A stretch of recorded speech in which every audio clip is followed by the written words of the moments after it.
आज की इस कहानी में हम उन सबसे आसान और सबसे असरदार तरीकों के बारे में बात करेंगे जिनसे आप अपने घर पर रहकर बिना किसी दवा के अपना पेट साफ बड़ी आसानी से कर सकते हैं। इसके बाद हम आपको भोजन के 3 नियमों के बारे में भी बताएंगे, तो इसलिए वीडियो को अंत तक जरूर देखें। अगर आप हमारे चैनल पर नए हैं तो हमारे चैनल को सब्सक्राइब कर लें। तो चलिए वीडियो को शुरू करते हैं। किसी गांव में रामू नाम का व्यक्ति रहता था। वह अपने पेट को लेकर बहुत ही ज्यादा परेशान रहता था। वह एक दिन एक महात्मा के पास जाता है क्योंकि वह महात्मा आयुर्वेद के बड़े ज्ञानी थे। रामू महात्मा से प्रणाम करता है और कहता है, हे मुनिवर, मैं अपने पेट को लेकर बहुत ज्यादा परेशान हूं। मेरे पेट में दिन प्रतिदिन समस्याएं उत्पन्न होती जा रही है। मेरा अच्छे से पेट साफ नहीं हो पाता है। मेरे पेट में बहुत ज्यादा जलन और दर्द होने लगता है। इसके अलावा मुझे मल त्याग करने में भी बहुत ज्यादा होती है। अगर मैं संक्षेप में कहूं तो मेरे पेट की पाचन क्रिया समय से पहले ही मेरा साथ देना छोड़ रही है। हे मुनिवर, कृपया आप मुझे कोई ऐसा समाधान बताइए जिससे मैं अपना पेट आसानी से साफ कर सकूं और पेट की इन सभी समस्याओं से हमेशा हमेशा के लिए निजात पा सकूं। पहले तो उस महात्मा ने रामू की सभी बातों को ध्यानपूर्वक सुना और फिर कहा, हमारे आयुर्वेद के सिद्धांत के अनुसार जितना समय आपको पेशाब यानी कि टॉयलेट करने में लगता है उतना ही समय पेट साफ होने में लगना चाहिए, तभी आप स्वस्थ हैं। लेकिन बहुत सारे लोग टॉयलेट में बहुत देर तक बैठे रहते हैं, मोबाइल चलाते रहते हैं, न्यूज़पेपर पढ़ते रहते हैं, लेकिन उसके बावजूद उनका पेट साफ ठीक से नहीं हो पाता और इसी कारण से उनके मन का संतुलन पूरे दिन बिगड़ा रहता है। बेचैनी, घबराहट, किसी काम में मन न लगना, ये सब ठीक से पेट साफ न होने की वजह से ही होता है। जब भी आप अपनी किसी भी बीमारी का इलाज आयुर्वेदिक पद्धति के अनुसार करवाते हैं तो सबसे पहले आपके पेट की सफाई की जाती है। यह अपने आप में पूरा इलाज नहीं है, लेकिन यह शरीर के सुधार के लिए बुनियादी वातावरण पैदा करता है। कोई भी दवा तभी ठीक प्रकार से काम करेगी जब आपका पेट साफ होगा, वरना तो आप कितनी भी दवाइयां ले, कितना भी इलाज कराएं, कोई फर्क नहीं पड़ने वाला। शरीर हमें संकेत भेजता रहता है कि हमारा पेट साफ ठीक से नहीं हो पा रहा है, जैसे कि पसीने में से दुर्गंध या मुंह में से दुर्गंध। अगर वहां से दुर्गंध आ रही है तो हमें समझ जाना चाहिए कि हमारा पेट ठीक से साफ नहीं हो पा रहा है और हमें इसका हल ढूंढना होगा। ठीक से नींद ना आना, मानसिक समस्याएं, ये सारी चीजें पेट साफ ना होने के कारण ही पैदा होती है। फिर रामू ने कहा कि महात्मन, हमें अपना पेट साफ कैसे करना है? महात्मा ने कहा, आज मैं आपको पेट साफ करने के लिए कुछ प्रभावी आयुर्वेदिक जड़ी बूटियों और तरीकों के बारे में बताऊंगा। ये जड़ी बूटियां आपको कब्ज से भी छुटकारा दिलाने में मदद करेंगी। महात्मा की इन्हीं बातों को सुनकर रामू बहुत ज्यादा उत्साहित हो जाता है और कहता है, महात्मन, कृपया आप मुझे उन सभी तरीकों के बारे में जानकारी दो जिससे मैं अपना पेट हमेशा के लिए स्वस्थ और साफ रख सकूं। पहला तरीका। इसके बाद महात्मा पहला तरीका बताते हुए कहते हैं, सबसे पहले हमें यह समझना चाहिए कि आज के समय में हमारी दिनचर्या और हमारा खानपान पूरी तरह से बदल चुका है और उसी बदलाव की वजह से हमारे शरीर में नाना प्रकार की बीमारियां पैदा होती हैं और हमारा पेट भी ठीक से साफ नहीं हो पाता। उदाहरण के लिए आज के समय में ज्यादातर लोग फ्रीज का पानी पीते हैं जो कि बहुत ठंडा होता है, और जितना ठंडा पानी आप पिएंगे आपके पेट में जमा गंदगी उतनी ही सख्त होती जाएगी और इसी कारण से कब्ज जैसी बीमारियां पैदा होती हैं। अगर पानी को गर्म करके गुनगुना करके पिया जाए तो पेट की गंदगी बड़ी आसानी से बाहर आ पाएगी। सुबह उठते ही 2 ग्लास गुनगुना पानी करके आराम से घूंट घूंट करके पिएं। कुछ लोगों को लग रहा होगा कि घूंट घूंट पानी करके पीने में बहुत समय लगेगा, लेकिन अगर यहां पर समय नहीं लगाएंगे, टॉयलेट में समय लगेगा। यह सबसे आसान और घरेलू नुस्खा है जो सब लोग अपना सकते हैं। बस संयम और नियम की जरूरत होती है। देखिए, ठीक तरह से पानी पीना आपकी बहुत सारी बीमारियों को खत्म कर सकता है। जितना हो सके दिन में ज्यादा से ज्यादा पानी पिए, लेकिन याद रहे, ठंडा पानी पीने की बजाय गर्म करके एक गुनगुना पानी पिए। आजकल बाजार में ऐसी बोतलें भी आती है कि जिनमें आप जैसा पानी डालेंगे पानी वैसा ही रहेगा, तो आप ऐसी बोतल ले सकते हैं और पानी गर्म करके गुनगुना करके उस बोतल में डाल सकते हैं, और जब भी आपको जरूरत महसूस हो आप दिन में उस पानी को पी सकते हैं। लेकिन पानी के संबंध में एक बात जरूर याद रखना कि खाना खाते ही पानी नहीं पीना है। इससे आपकी पाचन क्रिया बाधित होती है। हमारे पेट में जठराग्नि जो होती है वो खाने को पचाने का काम करती है, और जब हम खाना खाने के बाद झट से पानी पी लेते हैं तो जठराग्नि शांत हो जाती है और हमारा खाना ठीक से पचा नहीं पाता। इसीलिए खाने के तकरीबन आधे से पौने घंटे तक पानी न पिएं। यह भी पता होना चाहिए कि पानी को किस तरह से पिए। एक तो खड़े होकर पानी ना पिएं। खड़े होकर पानी पीने से घुटनों में और जोड़ों में दर्द की समस्या पैदा होती है।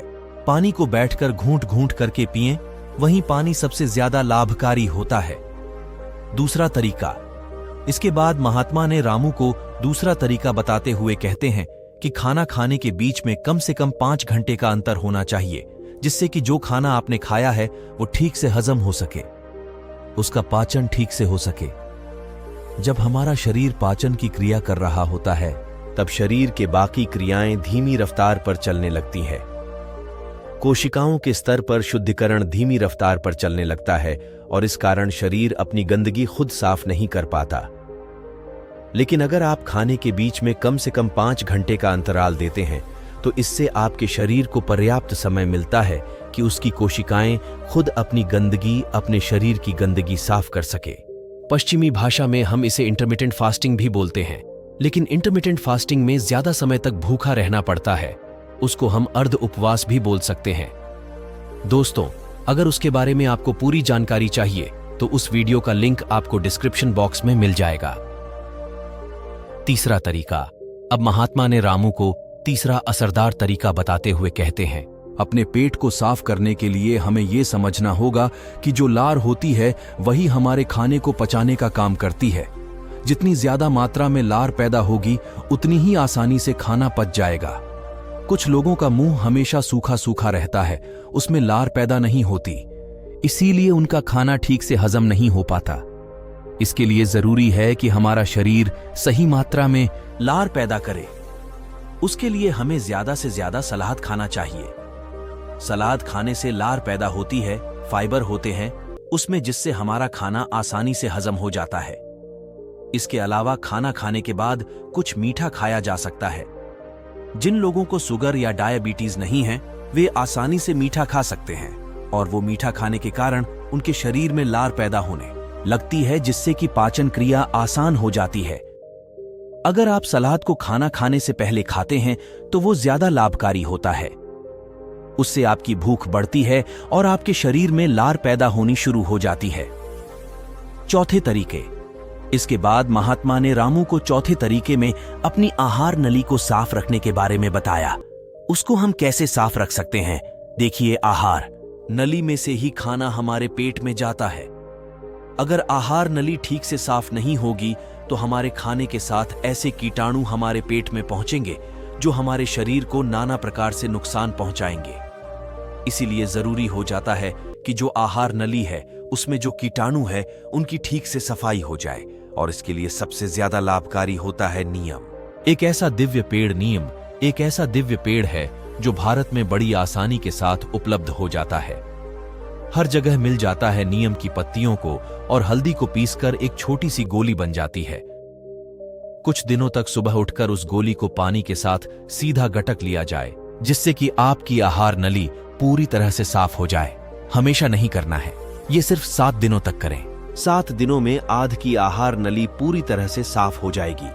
हर 3 महीने में इसको दोहराते रहें, जिससे कि आपकी आहार नली समय समय पर साफ होती रही और आपके पेट में ऐसे कीटाणु कभी ना पहुंच पाए जो आपकी पाचन क्रिया को बाधित करते हैं। 5वां तरीका।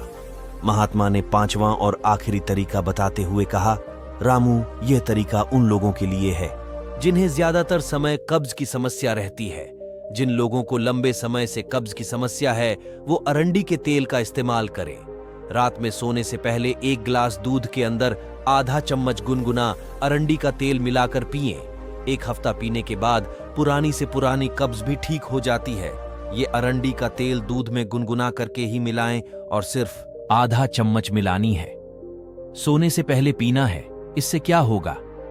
आपकी आंतों के पास एक चिकनाई की परत बन जाएगी, एक कवच बन जाएगा, जिसका कारण से आपके हाथों में खाना नहीं चिपकेगा, और खाना अगर आंत में नहीं चिपकेगा तो कब्ज की समस्या कभी नहीं होगी। देसी अरंडी का तेल लें। पैकिंग में जो तेल आता है जो अंग्रेजी होता है वह उतना लाभकारी नहीं होता है। किसी भी पंसारी से खुले पीपे में से तेल ले। एक तो वो सस्ता भी होगा और दूसरा वो लाभकारी भी ज्यादा होगा। इसके अलावा सोने से पहले त्रिफला का भी सेवन किया जा सकता है।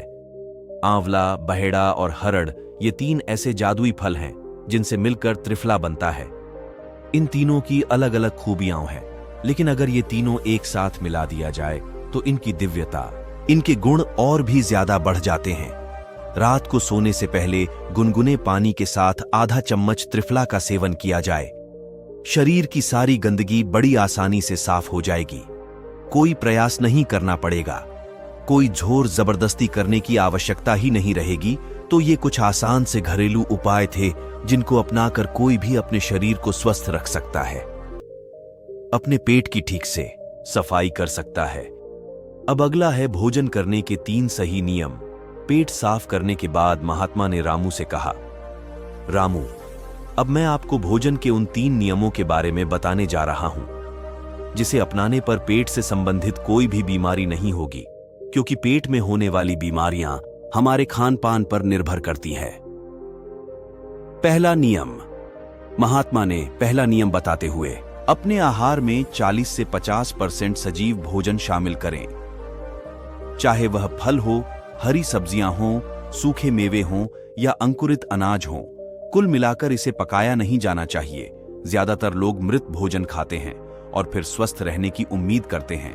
मृत भोजन खाने का मतलब है कि हम किसी मृत चीज से जीवन निकाल रहे हैं, इसलिए इसमें कुछ लगेगा। हमारे शरीर से ऊर्जा निकलती है तो यह हमें ऊर्जा देती है। भोजन को पचाने के लिए आवश्यक सभी पाचक रस न केवल शरीर में पाए जाते हैं बल्कि उस भोजन में भी पाए जाते हैं। लेकिन जब हम उस भोजन को पकाते हैं तो उसमें से बहुत से पाचक रस नष्ट हो जाते हैं, और जब हम बिना पाचक रसों के खाना खाते हैं तो हमारे शरीर को उन सभी पाचक रसों को दोबारा बनाना पड़ता है जो नष्ट हो गए हैं। लेकिन किसी व्यक्ति का पाचन तंत्र कितना भी अच्छा क्यों न हो, वह उन सभी पाचक रसों को दोबारा नहीं बना सकता जो नष्ट हो गए हैं। दूसरा नियम। रामू ने पूछा, महात्मन, दूसरा नियम क्या है? महात्मा ने कहा, दूसरा नियम शुद्ध शाकाहारी भोजन खाएं, यानी जो भोजन पेड़ों से मिलता है, जानवरों से नहीं। मांस, मछली, अंडा न खाएं। प्रकृति ने हमारे शरीर को जानवरों को खाने के लिए नहीं बनाया है। तीसरे नियम। महात्मा ने तीसरे नियम बताया कि बासी भोजन या लंबे समय तक रखा हुआ भोजन नहीं करना चाहिए।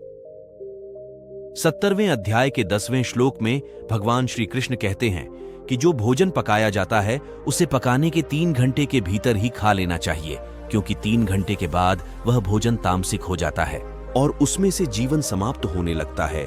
इसीलिए भारतीय यौगिक संस्कृति में पका हुआ भोजन किया जाता है। 3 घंटे से ज्यादा रखा तो खाया नहीं। हमारे पूर्वजों ने भी इसी नियम का पालन किया था, इसीलिए खाना सीधे चूल्हे से उनकी थाली में आ जाता था।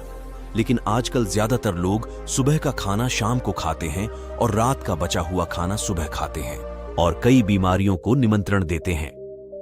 महात्मा ने रामू को तीनों नियम बताने के बाद अपने ध्यान केंद्रित में लग गए और रामू ने महात्मन को प्रणाम किया और वहां से चला गया। तो दोस्तों, यदि आप भी इन 3 नियमों का पालन करोगे तो तुम्हारी बीमारी भी ठीक हो जाएगी और तुम भी ठीक हो जाओगे। ऐसी कहानी बनाने का सिर्फ एकमात्र मकसद है कि इंसान अपना इलाज खुद करना सीखे। पश्चिमी दवाएं, अंग्रेजी दवाएं एक तो काम बहुत कम करती हैं और काम कर भी जाती है तो वो शरीर में दूसरे नुकसान पहुंचाती हैं जिनका हमें पता ही नहीं होता। लेकिन हमारे आयुर्वेद में वाग्भट्ट जी ने ऐसे बहुत सारे तरीके बताए हैं जिनसे घरेलू नुस्खे अपनाकर अपने शरीर को हमेशा हमेशा के लिए स्वस्थ रखा जा सकता है। तो फिर क्यों हम अंग्रेजी दवाओं की तरफ दौड़ रहे हैं? हमें अपनी सभ्यता, अपनी संस्कृति और अपने ज्ञान पर भरोसा करना चाहिए, उसे अपनाना चाहिए, उसके बारे में पूरी जानकारी लेनी चाहिए। हर घर में जिस तरह से धार्मिक पुस्तकें होती हैं, उसी तरह से अष्टांग हृदयम जैसी किताबें भी होनी चाहिए जिनका रोज अध्ययन करना चाहिए, जिसमें शरीर के बारे में सारी जानकारी उपलब्ध होती है। पहले यह किताब संस्कृत में होती थी, लेकिन अब उसका हिंदी अनुवाद भी आ चुका है, तो समझने में कोई ज्यादा समस्या नहीं होगी। दोस्तों, ये कहानी आपको कैसी लगी हमें कमेंट बॉक्स में कमेंट करके बताएं और अपने दोस्तों को भी शेयर करें ताकि उनको भी यह जानकारी प्राप्त हो सके। धन्यवाद। Subscribe now and press the bell icon. Never miss an update.